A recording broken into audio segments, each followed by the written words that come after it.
Well, as we continue with the Friday edition of News and Views, this hour of News and Views is brought to you by Africa Muslims Agency.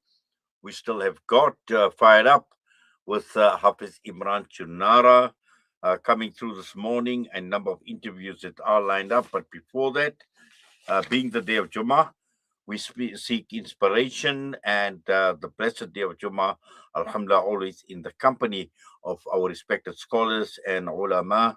And this morning's Jummah inspirations is going to be with Hajji Sheikh Zaid Langa from the South African Muslim Shura and also leader of the South African Black Muslim Conference. Sheikh Zaid, Assalamu alaikum wa rahmatullahi wa barakatuh. Jummah Mubarak to you and welcome.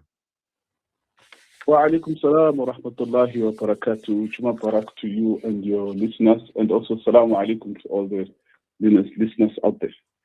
Yes, Alhamdulillah, Jazakallah khairan so much for taking time out with us this morning, Sheikh Zaid. And we are looking forward to the inspiration that this beautiful day of Jum'ah brings to us. So, Bismillahir Rahmanir Rahim, the platform is all yours.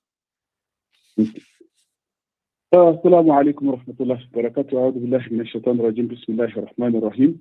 الحمد لله والصلاة والسلام على رسول الله صلى الله عليه وسلم. In the name of Allah, the most gracious, the most merciful, all praises are due to Allah subhanahu wa ta'ala, and the sustainer of this universe.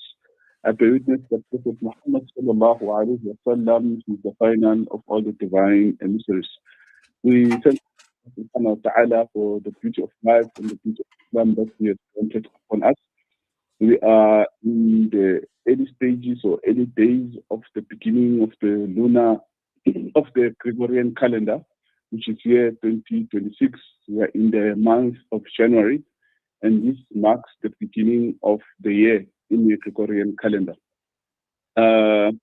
While in Islam generally we don't celebrate the concept of New Year as done by others, but also we understand that due to the environment and the circumstances that we find ourselves in, January is a very important month for many, many other reasons. For instance, if we have to look at educational cycle, it is the beginning of the school calendar. We find that the young ones will be starting their grade 1, grade 0.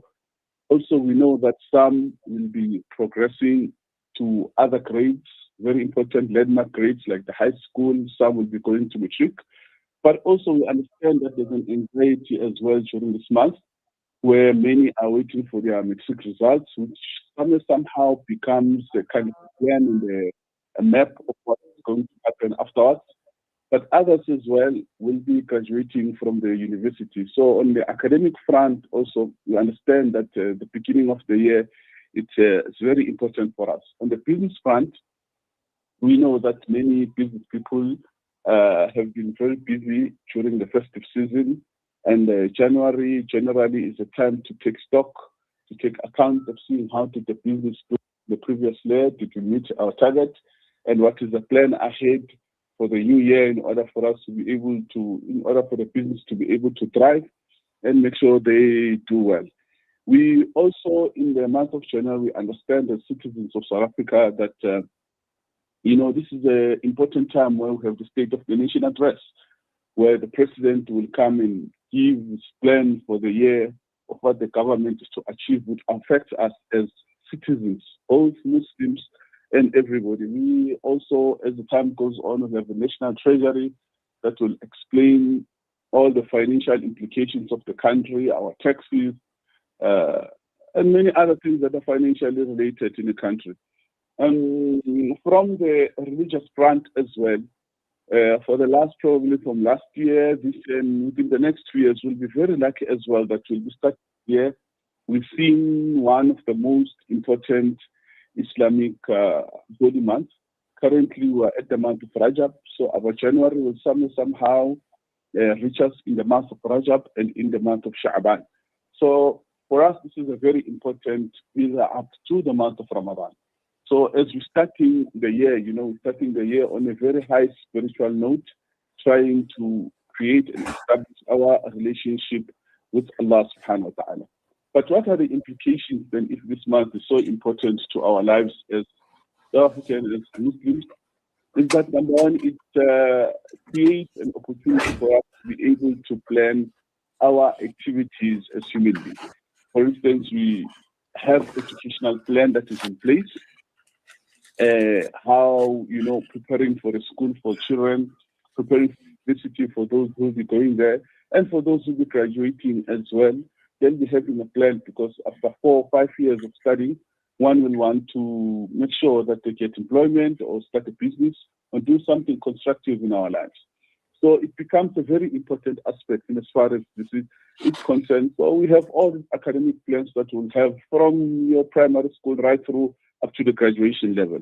But also, as I mentioned earlier on, for businesses, it's a very important time to strategically position themselves and to ensure that year 2026 is a year in which, they maximize on the profit, fix some of their mistakes, so that they can be able to feed their family and support many other Islamic causes that we have in the country.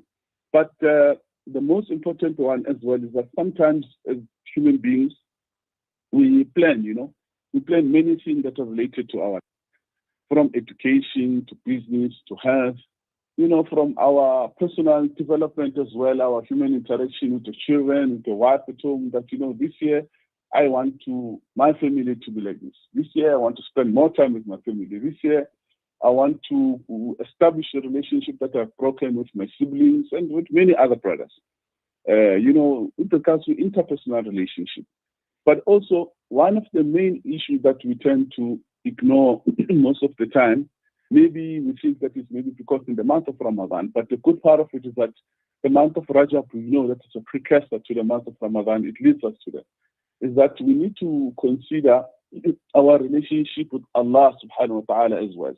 It should become one of our main plan that we have as Muslims. Yes, we can plan in many other things as well, but in that particular plan that one has for the beginning of the year, we really need to consider on how do we also improve and establish our relationship with Allah.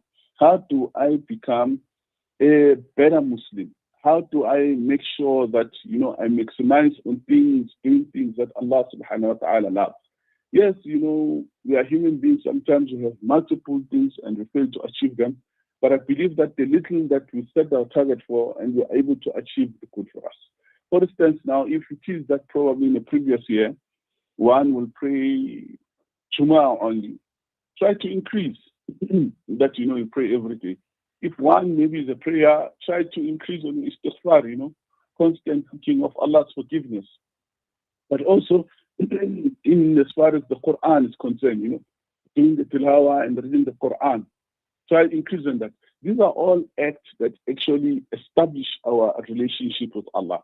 And also what it does, it makes sure that it prepares the month of Ramadan for us. Sometimes we make this mistake of just jumping into the month of Ramadan without any proper plan. But we make sure that when the year starts, we always have a proper plan. If my child was not doing well last year in school, we say, I want to make sure that my child goes for tuition. Why can't it be the same also with regards to our spirituality? If last year, I never used to pray, this year I want to make sure that I stick to my 5 daily salah. This year I want to make sure I pray 3, 4, 5 times salah in the masjid.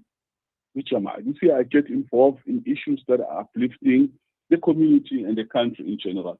So these are some of the Islamic goals that we need to create ourselves for this beginning of the year, which will set the tone, on what you're going to do right through. But also we know very well that it's not the only plan, it's not plan that only works in as far as our life is concerned. We need to also to ask protection from Allah subhanahu wa ta'ala from many that are surrounding us in this world. From, we ask Allah subhanahu wa ta'ala that, seek His protection from poverty. We seek His protection from one of the things that is positioning our community, what we could refer to as mental illnesses, your depression, your anxiety, your stress, your worry, all those things. We ask Allah subhanahu wa ta'ala that, He must protect us from this.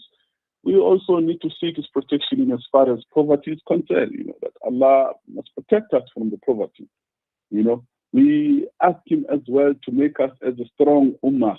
In one of the hadiths, the Prophet when he spoke about it, says, Allahumma inni a'udhu bika min al-ajz wal-kasr, the weakness that as Muslims today we find ourselves in a very weak state despite our economical power that we have.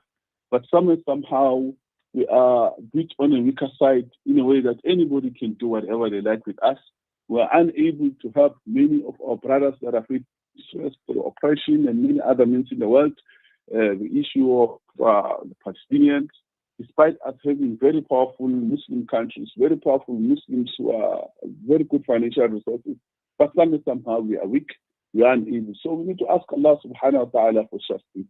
Also, we ask Allah, should ask Allah to protect us from stinginess, to remind us, miserliness, min al-bukhl, and also from laziness, because we see nowadays, the modern trends that we find. People don't want to work hard anymore. We just want an easy way out. Everybody thinks that they'll just sit behind a phone and be able to make it big in life. And it's very beautiful, that we have this dua. Probably, maybe laziness at certain time to have been something else. But this day, you can see that the coming generation somehow it exhibits some element of laziness. I was talking to one teacher, was telling me that, one of the problems we're having with these young up-and-coming teachers is that they're not willing to work hard.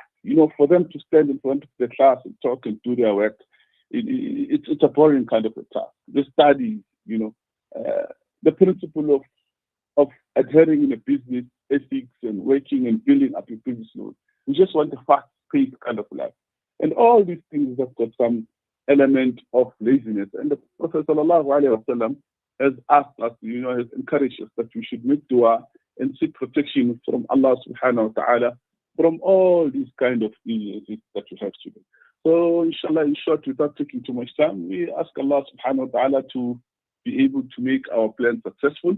We ask Allah subhanahu wa ta'ala to give us strength that we must be able to be closer and getting closer to Him and each and every day. And we ask Him to protect us from each and everything that we have mentioned here, from the poverty, stinginess, from mental illnesses, and many other challenges that are facing us in the country, safety, corruption, and lack of development, inshallah. وآخر الدعوان الحمد لله رب العالمين. السلام عليكم ورحمة الله وبركاته.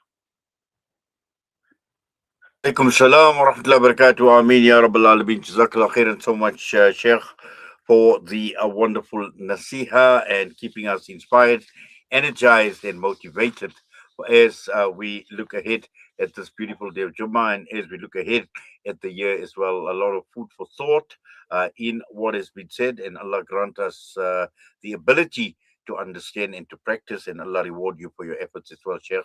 Have a great Jummah. Assalamu alaikum wa rahmatullahi wa barakatuh. Wa alaikum salam wa rahmatullah. Hajji Sheikh Zaid Langa with us this morning with Jummah Inspirations. A quick break, we come back, we'll be joined Hafiz Imran Chunara, Personal Excellence Mentor and CEO of Africa Muslims Agency, fired up coming up.